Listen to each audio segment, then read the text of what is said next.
다 같이 일어나셔서 조용히 우리 주님 앞에 묵도하심으로 주일 일부 예배 드리도록 하겠습니다.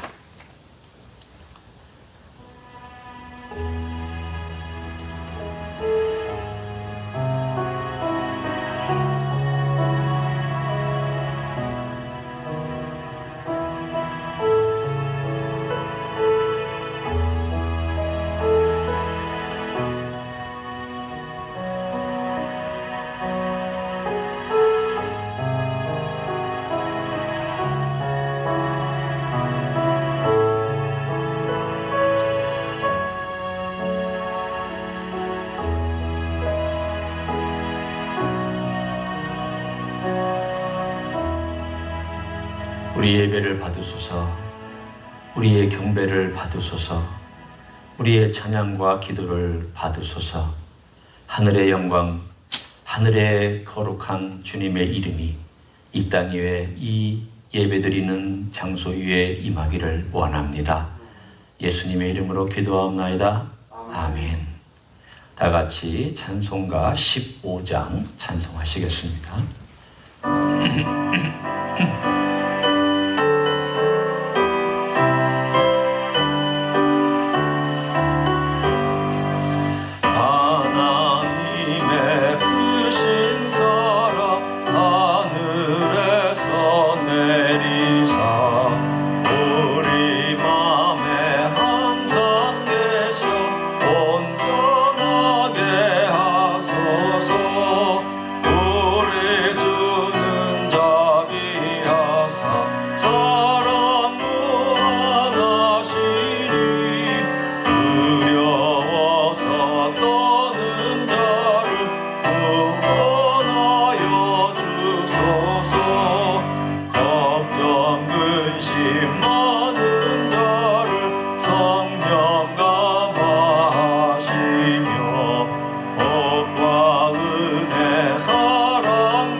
앉으셔서 우리 주님 앞에 중보하는 기도 제목을 가지고 나아갑니다. 특별히 교회를 위해서, 연약한 분들을 위해서, 또 코로나 바이러스의 어려움 가운데도 교회가 잘 감당하며 은혜 가운데 지낼 수 있도록 위해서 기도해 주시고, 또한 우리 선교사님들과 또 여러 모양으로 고통당하고 있는 나라들과 그 모든 가족들을 위해서 이 시간 조용한 목소리로 통성으로 기도합니다. 감사합니다.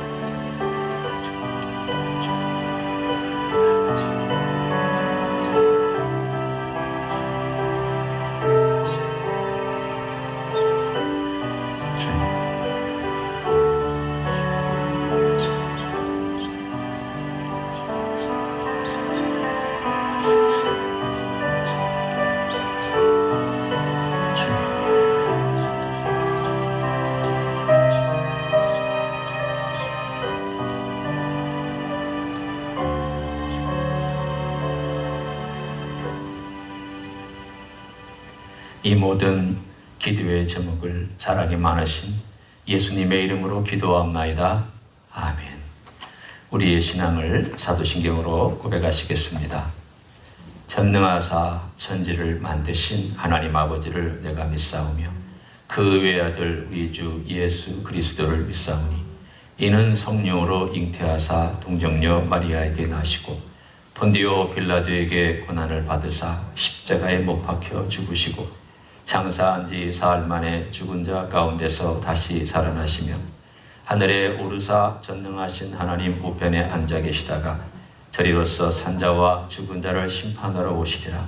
성령을 믿사오며 거룩한 공예와 성도가 서로 교통하는 것과 죄를 사하여 주시는 것과 몸이 다시 사는 것과 영원히 사는 것을 믿사옵나이다. 아멘. 다 같이 일어나셔서 50장 찬양하시며 봉헌하도록 하겠습니다.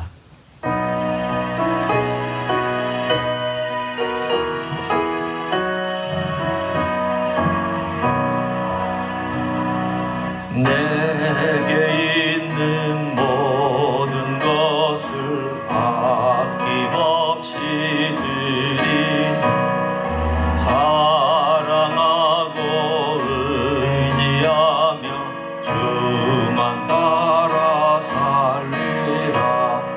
주께 드리네 주께 드리네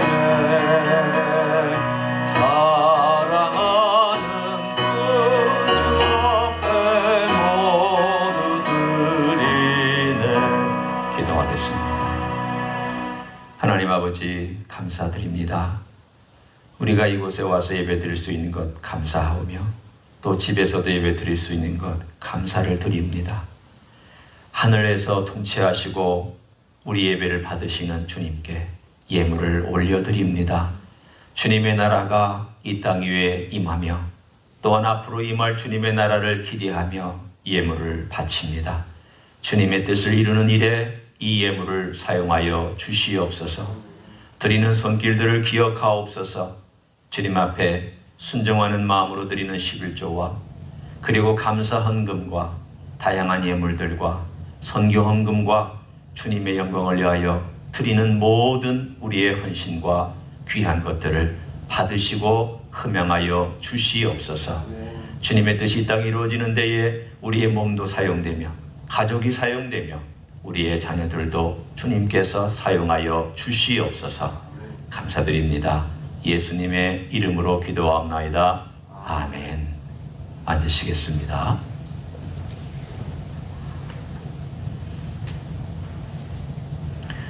오늘 일부 예배에 나오신 여러분들을 주님의 이름으로 환영합니다. 가정에서 드리는 분들 주님의 이름으로 늘 축복합니다. 오랫동안 직접 뵙지는 못하지만 그러나 늘 마음으로 함께 교제하고 또 여러분을 위해서 기도하는 성도들이 있다는 것을 아시고 힘내시고 강건하시기를 원합니다.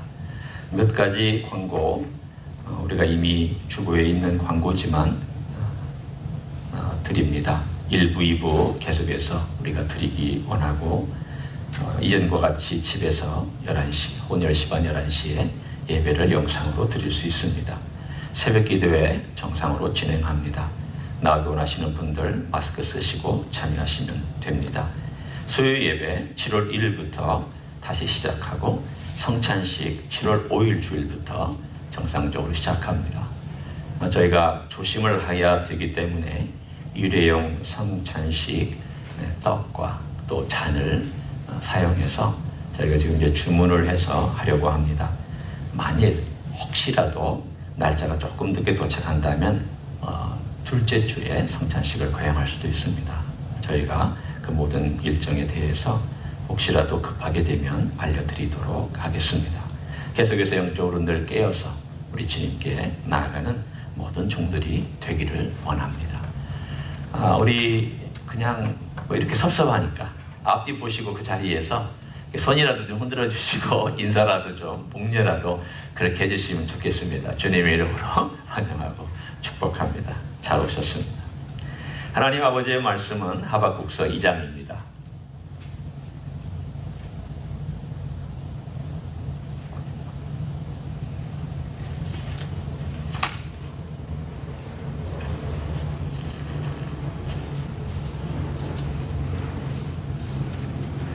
하박국서 2장 1절부터 20절까지 제가 읽고 말씀을 나누겠습니다. 내가 내 파수하는 곳에 서며 성루에 서리라. 그가 내게 무엇이라 말씀하실는지 기다리고 바라보며 나의 질문에 대하여 어떻게 대답하실는지 보리라 하였더니 여호와께서 내게 대답하여 이르시되 너는 이 묵시를 기록하여 판에 명백히 새기되 달려가면서도 읽을 수 있게 하라. 이 묵시는 정한 때가 있나니 그 종말이 속히 이르겠고 결코 거짓되지 아니하리라. 비록 더딜지라도 기다리라. 지체되지 않고 반드시 응하리라.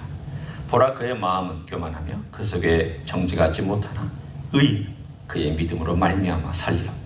그는 술을 즐기며 거짓되고 교만하여 가만히 있지 아니하고 수월처럼 자기 욕심을 넓히며 또 그는 사망 같아서 족한 줄을 모르고 자기에게로 여러 나라를 모으며 여러 백성을 모으나니 그 무리가 다 속담으로 그를 평론하며 조롱하는 시로 그를 풍자하지 않겠느냐. 곧 이르기를 화 있을진저 자기 소유 아닌 것을 모으는 자여 언제까지 이르겠느냐. 볼모 잡은 것으로 무겁게 짐진 자여 너를 억누를 자들이 갑자기 일어나지 않겠느냐. 너를 괴롭힐 자들이 깨어나지 않겠느냐. 네가 그들에게 노략을 당하지 않겠느냐. 네가 여러 나라를 노략하였으므로 그 모든 민족의 남은 자가 너를 노략하리니 이는 네가 사람의 피를 흘렸으며 또 땅과 성읍과 그 안의 모든 주민에게 강포를 행하였음이니라. 재앙을 피하기 위하여 높은 데 깃들려고 하며 자기 집을 위하여 부당한 이익을 취하는 자에게 화 있을진저 네가 많은 민족을 멸한 것이 네 집에 욕을 부르며 내 영혼에게 죄를 범하게 하는 것이 되었도다. 담에서 돌이 부르짖고 집에서 들보가 응답하리라.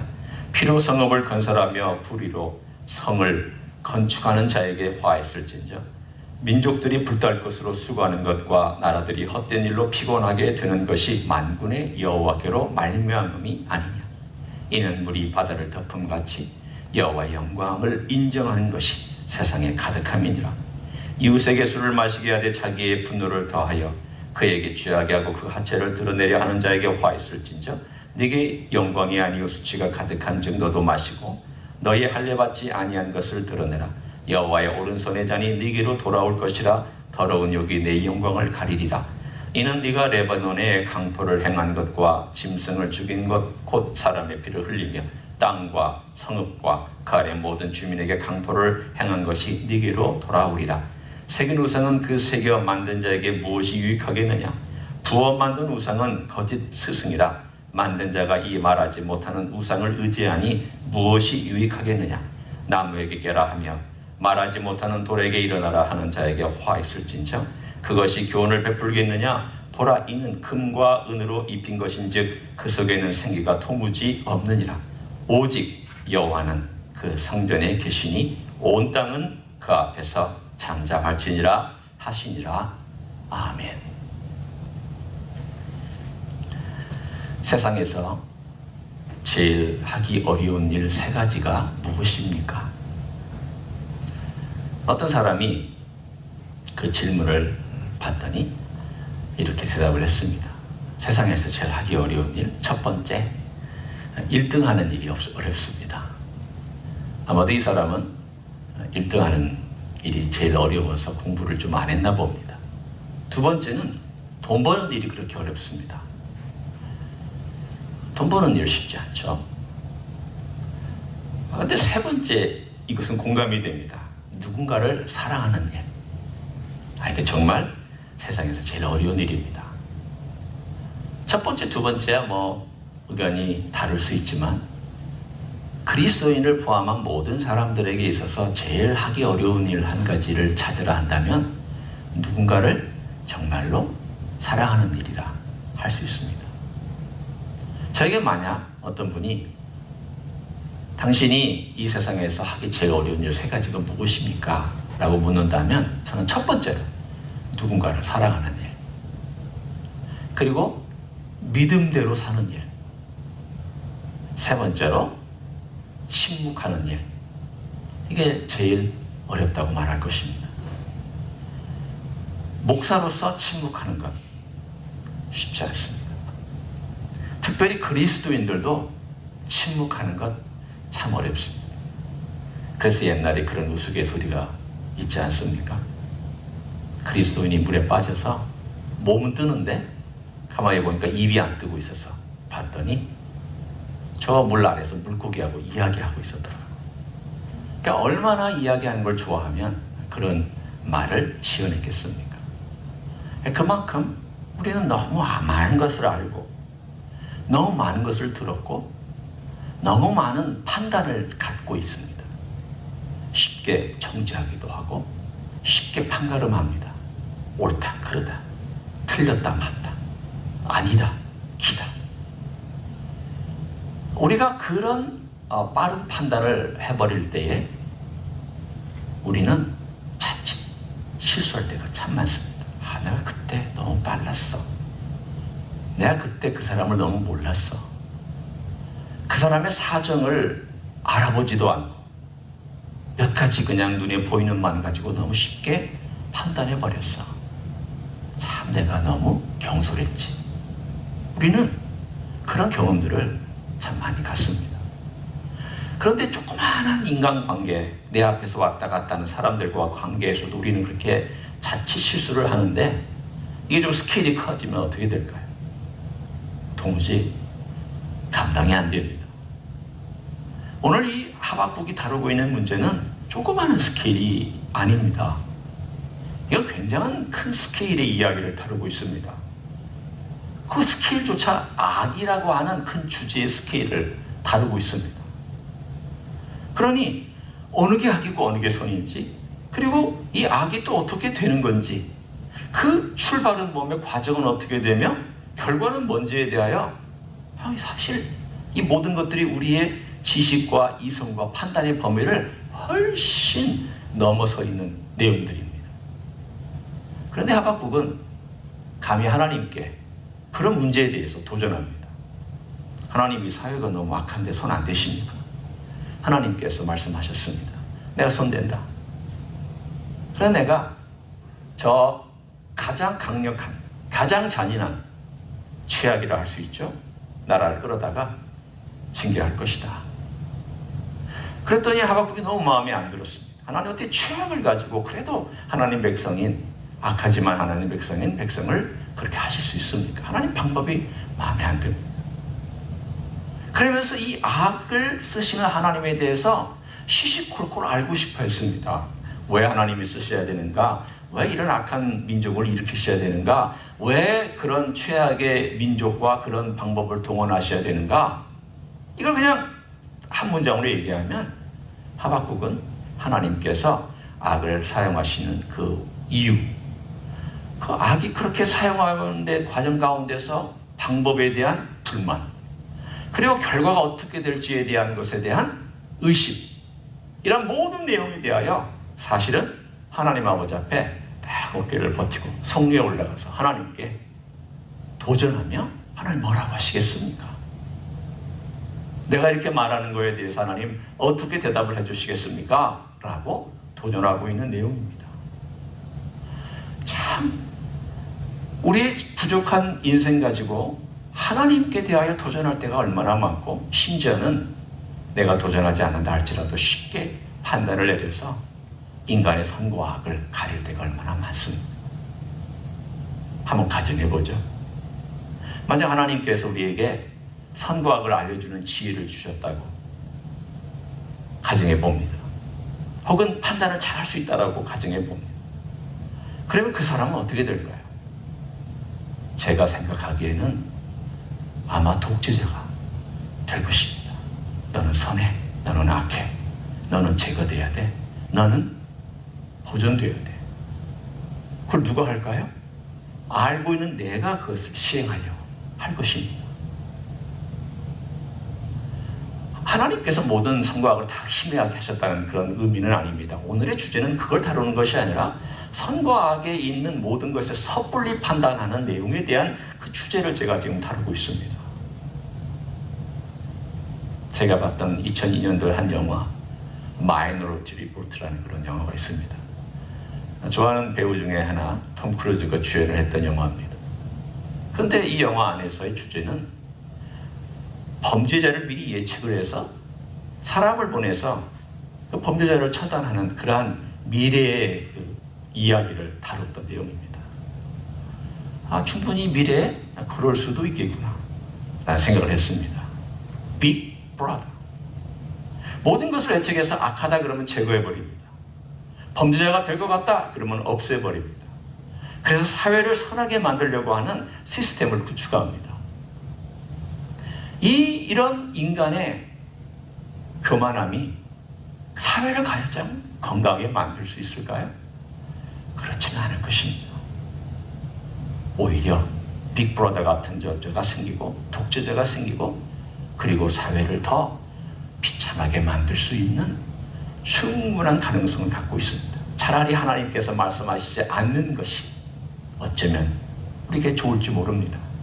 예를 들어 제가 어떤 때 악한 범죄를 저질렀습니다. 그랬더니 악한 범죄가 탁 드러났습니다.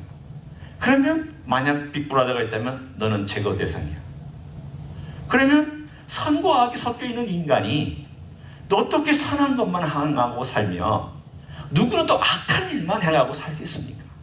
그렇지는 않잖아요. 우리는 선과 악이 교차되어 있는 복잡한 인생들입니다. 만약 제가 어떤 악한 일을 행했을 때 제거 대상이 되었다면 저는 돌이킬 기회조차 갖지 못했을 것입니다. 하나님께서 그래도 은혜 가운데 놔두셨기 때문에 기다려주셨기 때문에 제가 지금 내가 어리석었구나 깨달았잖아요. 내가 그때 잘못했잖아 라고 회개했잖아요. 돌이킬 수 있는 기회를 주셨잖아요. 오늘 이 이야기를 가만히 보면 하박국이 하는 이야기도 충분히 이해가 되지만 이건 좀 우리가 판단할 수 없는 문제에 있을 때 우리가 어떻게 살아야 되느냐라고 하는 하나님의 지혜와 지식을 그리고 하나님의 넓은 그것을 알 수가 있습니다. 저는 오늘 2장을 통하여서 그 몇 가지 해답을 얻고자 합니다. 자, 2장을 보면 하박국이 그렇게 얘기할 때에 하나님께서 2절에 대답을 해주십니다. 명백하게 새겨라. 듣고 새겨라는 거죠. 그럼 그 내용이 무엇일까? 3절에 있습니다. 이 묵시는 정한 때가 있나니 그 종말이 속히 이르겠고 결코 거짓되지 아니하리라. 비록 더딜지라도 기다리라. 지체되지 않고 반드시 응하리라. 쉽게 요약하면 무슨 뜻입니까? 이것은 때가 있다. 그리고 그때는 내가 정한다. 너희가 생각하는 때와 내 때는 다르다. 내가 이 모든 때를 움직이며 주장한다. 그리고 그 비슷한 말씀을 13절에 이렇게 표현해 주셨습니다. 민족들이 불탈 것으로 수고하는 것과 나라들이 헛된 일로 피곤하게 되는 것이 만군의 여호와께로 말미암음이 아니냐. 다른 말로 바꿔 얘기하면 민족들이 헛된 일을 애쓰고 수고하고 피곤하게 되는데 그 모든 기한을 하나님께서 정해놓으셨다는 뜻입니다. 경계도 나라의 경계도 정해놓았고 기한도 정해놓았고 올리고 내리는 것도 하나님께서 정하셨습니다. 이건 우리가 도무지 이해가 안 되는 부분입니다. 아무리 이해를 해도 하나님 그게 어떻게 돼요? 왜 그렇게 하셨어요? 우리 스케일을 벗어나 있는 너무 큰 일입니다. 그러나 하나님 하신다고 그랬습니다. 그 하나님이 하시는데 오늘 본문에 보면 5가지 화 있을진저라는 말이 등장합니다. 이 말씀은 하나님께서 화 있을진저라고 표현했다는 얘기는 하나님께서 심판하시고 저주하시겠다는 의지를 표현하는 내용입니다. 인간이 하는 말이 아니기 때문입니다. 그 첫 번째가 6절에 나와 있습니다. 화 있을진저라고 말씀합니다. 그 화 있을진저의 내용은 무엇일까요? 네가 아닌 거라도 네가 가져가고 네가 마음대로 피를 흘리고 또 노력했다. 결국은 너의 그 행위가 꺾일 때가 온다. 하나님이 정하셨다는 뜻입니다. 두 번째는 9절입니다. 화 있을진저. 그리고 11절에 나와 있는 것처럼 응답하리라. 보응 받습니다. 간단하게 제가 설명하고 넘어갑니다. 12절에 화 있을진저 세 번째입니다. 거기에 수고하고 애쓰는 헛된 지식이 무너지고, 그리고 14절 하나님의 지식이 설 때가 올 것이다. 하나님의 대안이 있음을 말씀하고 있습니다. 네 번째 15절 화 있을진저, 그리고 17절에 말하기를 내게로 돌아오리라 반드시 보응을 얻으리라. 18절 19절 화 있을진저. 다섯 번째는 우상에 대한 내용입니다. 우상은 무엇을 의미할까? 겉에 보이는 우상만 얘기하고 있는 것입니까? 아닙니다. 보이지 않는 영적인 세계까지도 하나님께서 다루실 것을 말씀하고 있습니다. 그러면 첫 번째 화로부터 마지막 다섯 번째 화까지 보면 크레센도와 디크레센도를 볼 수 있습니다. 그러니까 크레센도 올라가는 것과 디크레센도 내려오는 것이 대조가 되어 있습니다. 올라가는 것은 하나님께서 보응하고 하나님께서 공의를 세우고 하나님께서 세우시고 하나님의 지식이 땅을 덮고 하나님의 통치가 드러나는 것들은 크레센도처럼 계속 강조되어 있고, 디크레센도처럼 다른 면의 강조, 그들은 보응을 받고 그들은 멸망하고 그들은 헛된 것을 취급하다가 망하며 결국에는 그 깊은 내용의 뒤에서 그 나라들을 조종하고 있는 어둠의 영의 세력까지도 하나님께서 다루실 것이다라는 내용을 크레센도와 디크레센도의 내용을 통하여서 우리들에게 보여주고 있습니다. 하나님의 스케일은 땅만의 스케일이 아닙니다. 보이는 나라들만의 스케일이 아닙니다. 보이지 않는 영적인 모든 존재들에 대한 것까지 포함해서 하나님께서 심판하시고 그들의 모든 악의 문제까지도 다루시고 있다는 것을 오늘 2장에서 하나님께서 쫙 하고 펼쳐 보이셨습니다. 마치 대서사극이 처음부터 쭉 진행이 됩니다. 그런데 이 대서사극에 감독님이 계십니다. 이 감독님은 이 대서사극의 모든 것들을 진행과 자세한 내용들과 그리고 대사들과 앞으로 어떻게 끝나는 것까지도 다 꿰뚫고 있는 감독님입니다. 이 감독은 스케일이 워낙 큽니다. 보이지 않는 것과 보이는 것 모든 세계를 다 다루고 있습니다. 이 장은 하박국에게 내가 왜 이 약을 쓰는지에 대해서 설명하시지 않은 내용이 아닙니다. 구구절절히 내가 왜 약을 쓰며 이것은 어떻게 해서 악하며 왜 이렇게 되는지 그렇게 얘기하지 않습니다. 하나님께서는 한 장에 쫙 하고 큰 그림을 펼쳐 보이셨습니다. 이게 내가 너에게 보여주는 그림이다. 이게 내 솜씨다. 이게 내 능력이다. 이게 내 통치다. 이게 내가 역사를 다루는 나의 방법이다. 오늘 이 장의 가장 중요한 핵심은 믿음이 아닙니다. 우리는 이 장 4절을 보는 순간 의인은 믿음으로 말미암아 살리라를 강조하지만 아닙니다. 그건 한참 뒤에 나오는 일입니다. 먼저 말씀하셨지만 강조하시기 위해서 하신 거긴 하지만 핵심은, 가장 중요한 핵심은 어디 있느냐? 너는 내가 누구인지를 알아라. 그것입니다. 믿음의 가장 중요한 건 뭘까요? 내 믿음이 이게 중요한 게 아니라 하나님이 누구신가, 하나님이 어떤 일을 행하셨는가, 이게 중요하잖아요. 십자가가 중요한 것은 내가 십자가를 믿기 때문에 중요한 게 아니에요. 내가 믿으니까 십자가가 중요해지는 게 아니에요. 십자가가 중요하니까 내가 믿는 거예요. 하나님이 행하신 놀라운 일이 그게 놀랍기 때문에 내가 그것을 받을 수밖에 없구나. 그게 그 믿음이 그래서 나오는 거지, 믿음이 중요하기 때문에 십자가가 존재하는 게 결코 아닙니다. 하나님이 행하셨고 하나님이 행할 일을 어떻게 믿음으로 받아들이느냐, 이건 하나님만이 아시는구나. 이 스케일은 우리가 인간이 도저히 이해도 못하고 도저히 예측하지 못하는 일이구나. 내가 할 수 있는 일은 뭘까? 하나님 행하십시오. 하나님 행하셨습니다. 하나님 행하고 계십니다. 하나님 행하실 것을 저는 기대합니다. 이게 믿음이에요. 하나님께서 행하신다는 것을 명확하게 보여주고 있습니다.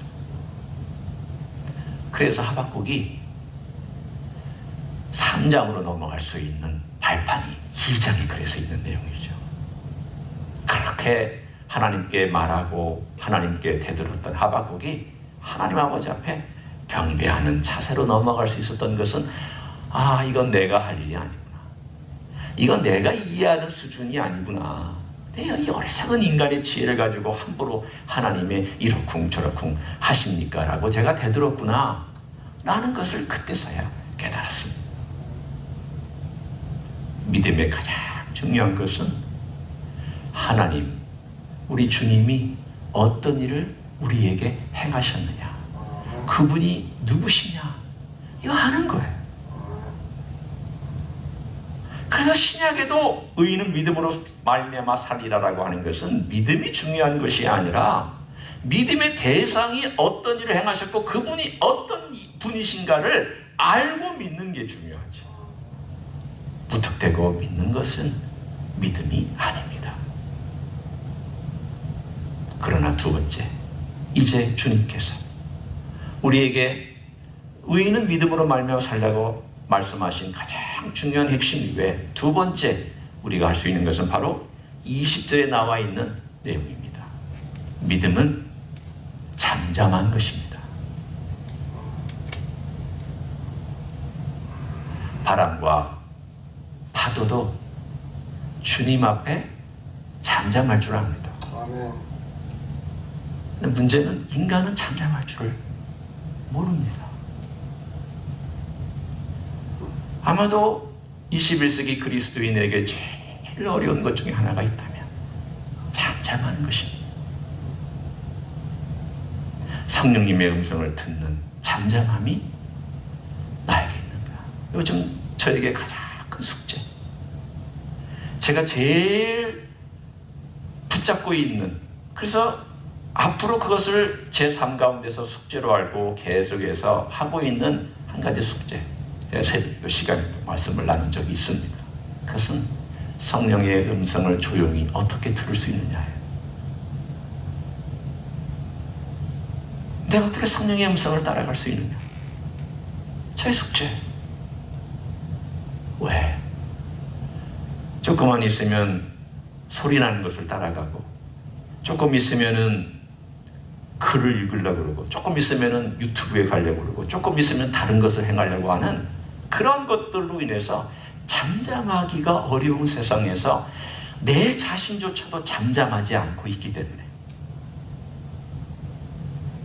잠잠하는 것, 하나님 행하심에 대하여 잠잠해야 하나님 그 믿음의 길을 걸어갈 수 있고, 잠잠할 줄 알아야 믿음의 방법을 배워나갈 수가 있습니다. 그렇지 않으면 보는 대로 우리는 행할 것입니다. 들리는 대로만 판단해 볼 것입니다. 세 번째입니다. 세 번째 믿음은 3절에 있습니다. 오늘 2장에 보면 그 오직 의인은 믿음으로 말미암아 살리라라고 하는 모든 내용을 다 하나님께서 구석구석에다가 보물처럼 숨겨놓으시고 말씀하셨습니다. 믿음은 세 번째로 무엇일까? 3절에 이 묵시는 정한 때가 있나니 그 종말이 속히 이르겠고 결코 거짓되지 아니하리라. 비록 더딜지라도 그 다음 뭐라고 말씀하셨습니까? 기다리라. 믿음은 하나님의 그 감독 아래 하나님의 감독하심을 아는 그 믿는 의인은 하나님이 어떤 분인가를 알 뿐 아니라 그분이 행하신다는 것을 잠잠히 바라볼 수 있는 사람이고, 더 나아가서 기다릴 줄 아는 사람입니다. 기다릴 줄 아는 사람. 기다린다는 것을 제 삶 가운데서 많이 연습합니다. 어떨 때는 목회하면서도 연습합니다. 제 몸을 제가 지난 세월 동안 보면서도 기다린다는 것이 이렇게 소중한 것이다. 아프고 나서 수술받고 처음 발을 디딜 때, 발 디디는 것조차 어려웠던 때, 그날은 디디는 것이 제게 의미가 있었습니다. 그 다음 날은 세 걸음 걷는 게 저에게 의미가 있었습니다. 그 다음 날은 그 침대에서 내려와서 화장실 가는 것 의미가 있었습니다. 그 다음 날은 한 10m를 걷는 것이 의미가 있었습니다. 그때만 하더라도 제 머릿속에 이런 생각이 있었습니다. 과연 나는 격한 운동을 할 수 있는 날이 올까? 나는 그렇게 운동할 수 있는 때가 올까? 20m, 50m, 그리고 동네 한 바퀴, 그리고 산둘레. 점점 시간이 갈수록 저의 운동량도 늘어났고 저의 근육의 힘도 늘어났습니다. 그런데 시간 참 많이 걸렸습니다. 하루하루 매일매일 운동했습니다. 그래서 제가 그래도 격한 테니스 운동을 할 때까지는 최소 2, 3년이라는 시간이 지나갔습니다. 그리고 지금은 제가 그때 염려하고 두려워했던 것 이상으로 하나님께서 축복을 주셔서 참 건강해졌습니다. 제가 어제 말씀을 준비하면서 뒤돌아봤습니다. 내가 그때 참 두려워했는데 내가 운동을 다시 할 수 있을까? 그런데 그 전보다 더 건강하게 만들어주셨습니다. 시간이 많이 걸렸습니다. 몇 년의 시간 걸렸습니다. 그러나 저는 그 과정을 하나씩 곰씹으며 생각할 수 있습니다. 왜냐하면 아팠기 때문에 하루하루가 제 머릿속에 다 남아있습니다. 그 걸음걸음이 다 남아있습니다. 그 기다렸던 시간들이 남아있습니다. 기다렸다는 것은 그냥 가만히 앉아있으라는 뜻도 아닙니다. 아무것도 하지 말라는 뜻도 아닙니다. 하나님께서 이루어 가신 것을 바라보면서 내 생에 어디까지 무엇을 하도록 어떻게 이루실지 나는 모르지만, 그러나 나는 그 목표를 향하여 기다리면서 내가 할 수 있는 일의 한도, 그것을 주님께 맡기며 걸어가는 것, 이게 기다리는 것입니다. 내가 다 이룰 수 있다는 것도 아닙니다. 하나님께서 그 다음 스테이지는 하나님께서 그 다음 사람들을 통하여 이루실 것입니다. 하나님의 길은, 하나님의 끝은 하나님이 행하시니 내가 아는 것도 아니고 내가 다 이룰 수 있는 것도 결코 아닙니다. 하나님이 내게 맡겨주신 그 분량, 거기까지 모르지만 가는 것입니다. 하박국도 그렇게 살았습니다. 아마 하박국의 생애에 바벨론이 쳐들어와서 포로로 잡아가는 것을 그도 눈으로 보지 않았을까요? 그럴 수도 있죠. 그도 잡혀갔을 수도 있죠. 아니면 그 전에 죽었을 수도 있고, 우리는 모릅니다. 그가 어떻게 그 인생을 마쳤는지 모르지만, 그러나 그게 중요한 게 아니에요, 이제는. 왜냐하면 하나님께서 이 모든 것을 그분의 그림과 그분의 계획에 따라 통치한다는 것을 아니까 그분에게 맡기는 거예요. 의인은 맡기는 자예요. 믿음으로 맡기는 자예요. 믿음의 방법대로 보고, 믿음의 방법대로 듣고, 믿음의 그 시스템을 가지고 걸어가는 사람, 그 사람은 살리라. 지금도 살고 미래도 살 줄로 믿습니다. 오늘 하루도 그런 하나님을, 그런 주님을 알고 믿음의 시스템으로 걸어가는 여러분 되시기를 예수님의 이름으로 간절히 축원합니다. 기도하겠습니다. 감사합니다. 주님, 그렇게 크신 주님을 우리는 함부로 판단합니다. 잘 알지 못하고 떠듭니다. 그러나 그런 주님께서 일하고 계신 것을 감사합니다. 큰 스케일이어서 우리 눈에 보이지 않지만 일하고 계심을 믿고 감사합니다. 그런 주님을 신뢰하며 우리 인생을 맡깁니다. 우리가 걸어가야 될 길을 바라보며 잠잠히 주의 음성 듣고 성령의 음성 듣고 기다리면서 걸어갈 줄 아는 하나님의 종들이 되게 하여 주시옵소서. 이제는 우리 구주 예수 그리스도의 은혜와 하나님 아버지의 극진하신 사랑과 성령 하나님 교통하심의 역사가 믿음으로 살아가는 삶, 우리 주님을 향한 믿음, 또한 침묵하며 성령의 음성을 기다릴 줄 아는 믿음, 우리 주님의 모든 결과를 기대하면서 기다리는 믿음 가지고 살아가기를 소원하는 가정에서 예배드리는 종들 위에와 이 자리에 참여한 종들 위에와 저희 임재 히스교회 위에와 이민교회들과 한국교회들과 선교사님들 위해 이제로부터 영원히 함께 하실지어다. 아멘.